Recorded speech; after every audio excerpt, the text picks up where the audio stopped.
Alors, donc, on va retrouver des éléments dans cette présentation de généralité, de réponse de Claude tout à l'heure, puisqu'elle a été amenée effectivement à l'évoquer. Alors, si on est clair, en fait, le processus d'épuisement professionnel dans une perspective interactionnelle, puisque c'est ça qui nous préoccupe et que nous cherchons à mettre en valeur, dans une perspective interactionnelle entre l'individu et son environnement, comme nous l'y invite l'approche systémique stratégique, nous pouvons la décrire comme étant les effets cumulés des tentatives de solution que l'individu met en œuvre pour tenter de s'adapter à son environnement. Et c'est bien, ce sont bien des stratégies dysfonctionnelles d'adaptation dont il s'agit à ce moment-là. Donc c'est vraiment un processus circulaire de régulation dysfonctionnelle qui, sans capacité d'autocorrection ou d'ajustement, finit par conduire celui qui les met en œuvre à échouer d'une part et surtout, si celles-ci sont particulièrement coûteuses, à finir par s'épuiser. Et c'est les conditions de sa bonne santé en fait qui ne sont plus réunies. Et on peut parler alors de dérèglement de cette régulation de bien-être que l'on pourrait décrire ainsi.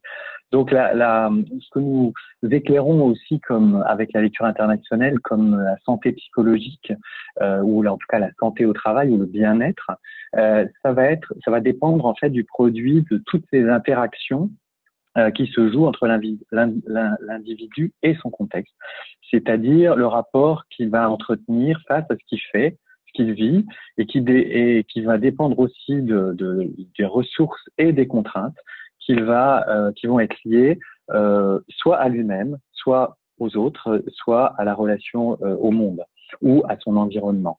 Alors, face à lui-même, en fait, ça va être son corps qui va avoir une autonomie de fonctionnement et puis c'est grâce à ça que on peut avoir confiance, on peut compter sur soi ou pas. Ça va dépendre de l'état de régulation dans lequel on est. Face aux autres, ça va plus qui eux ont leur propre autonomie de fonctionnement aussi et avec laquelle on est toujours en interaction. Alors parfois cette interaction se passe plutôt bien, de manière bienveillante ou plutôt de manière tendue et conflictuelle. Et puis, par rapport à son environnement, et là, ça va être son contexte de travail comme l'activité que l'on exerce avec toutes ces règles, toute cette organisation. Et là, par exemple, toutes les règles de fonctionnement et les variations auxquelles on doit faire face, évidemment, dans le contexte de travail, que ce soit des fusions de services, que ce soit des implantations de nouveaux moyens de production, ou de nouvelles ressources comme l'arrivée du numérique, comme c'était précisément le cas de Valéria et de toute l'activité professionnelle du service dont elle faisait partie, en fait. Alors, lorsque cet équilibre-là, en fait, entre toutes ces interactions est satisfaisant, nous disons que nous avons l'impression d'être en bonne santé parce que nous sentons en capacité de maintenir à la fois une intégrité et une autonomie malgré toutes les variations continuelles que nous subissons et sur lesquelles nous sommes amenés à réguler. Donc celle avec notre corps qui s'autorégule, celle avec les autres qui ont leur propre autonomie et celle avec l'environnement qui présente ses propres variations. Et d'expérience, nous savons que lorsqu'une personne se retrouve engagée dans un processus d'épuisement professionnel, le dérèglement se situe au moins à ces trois niveaux de régulation, soi-même, les autres et le monde. Donc, dans ce processus qui mène à l'épuisement, il y a une émotion sous-jacente dont certains d'entre vous ont parlé très clairement et qu'on a évoqué. Évidemment, c'est la peur. Alors, c'est une peur d'être jugé, une peur de ne pas être à la hauteur, d'être mis à l'écart, une peur de sa propre fragilité ou de ses propres défaillances, de ses propres défauts. Et la manière de réguler cette peur va entretenir la perception d'un danger qui s'installe et contre lequel il faut toujours lutter, en fait. Donc, ça va nourrir une croyance que le danger est permanent et de sa propre aussi, une croyance de sa propre fragilité et de cette nécessité à reprendre toujours un contrôle qu'on a l'impression qui nous échappe. Et donc, c'est avec l'action et c'est en faisant toujours plus, l'action qui va permettre d'anesthésier cette sensation de peur de manière particulièrement efficace. Donc, plus on travaille, moins on ressent la peur.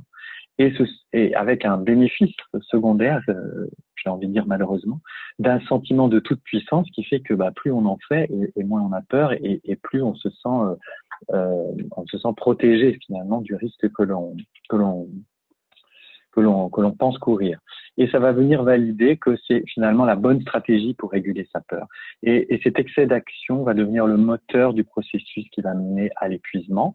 Et c'est un piège qui est d'autant plus pernicieux, on pourrait dire, hein, et dangereux que l'action, le surcroît de travail, en faire toujours plus et toujours mieux, est très valorisé socialement. Et c'est encouragé par l'environnement de travail, à travers l'incitation managériale, à travers la pression sur les résultats, l'activité elle-même, c'est des choses qui ont été évoquées par Claude tout à l'heure. Donc, tout ça est un écosystème dans lequel, voilà, le processus d'épuisement va prospérer. Alors, toujours dans ce processus, hein, quand aucune correction aucun ajustement n'est apporté à temps dans cette régulation dysfonctionnelle et elle s'est rigidifiée à l'extrême, alors ça finit par s'effondrer. Avec un point culminant qui est plutôt vertigineux et qu'a souligné évidemment tout à l'heure Valérie à juste titre, c'est qu'on constate son incapacité à agir. On ne peut plus agir, alors qu'on a été presque un champion de l'action, en fait, hein, qui nous a amené à l'épuisement. Là, on constate qu'on ne peut plus agir.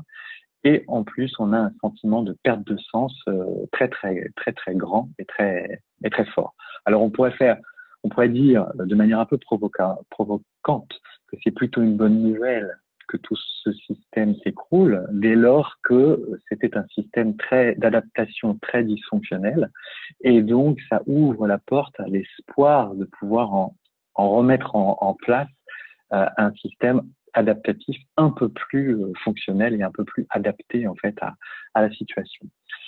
Et donc le temps qui va suivre l'effondrement va faire partie intégrante de ce processus d'épuisement professionnel en fait. Hein. C'est la raison pour laquelle cette phase de retour elle est vraiment si importante, hein, c'est ce que Claude a souligné tout à l'heure, puisqu'elle met à l'épreuve l'individu sur ses capacités à changer ou non sa façon de se relier avec son environnement. Donc c'est le temps de la renaissance ou de la métamorphose pour reprendre l'expression du philosophe Pascal Chabot dans son ouvrage Global Burnout, en référence au texte de Graham Greene. Et c'est le temps propice à mettre fin au processus dysfonctionnel et où l'enjeu va être des nouveaux apprentissages avec son de régulation, avec son environnement de travail, avec les autres et avec soi-même. Et de notre point de vue, l'aide la plus précieuse que nous pouvons apporter en fait aux collaborateurs et à l'entreprise, en fait, à l'ensemble du système, mais aux collaborateurs qui revient au travail après un effondrement, ça va être de l'aider à assouplir cette forme de rigidité relationnelle qui s'était installée, de l'aider à se remettre en lien autrement avec lui-même, avec les autres, avec le contexte du travail, et l'aider à revenir au travail et de l'aider à bien y être au travail, hein, une fois qu'il est revenu, et à bien en partir, comme on l'a illustré tout à l'heure avec le cas avec le Valéria, comme une sorte de convalescence, hein, comme l'a cité Claude tout à l'heure. Et ça va se faire évidemment en coopération avec le médecin traitant, avec le médecin du travail et avec la hiérarchie.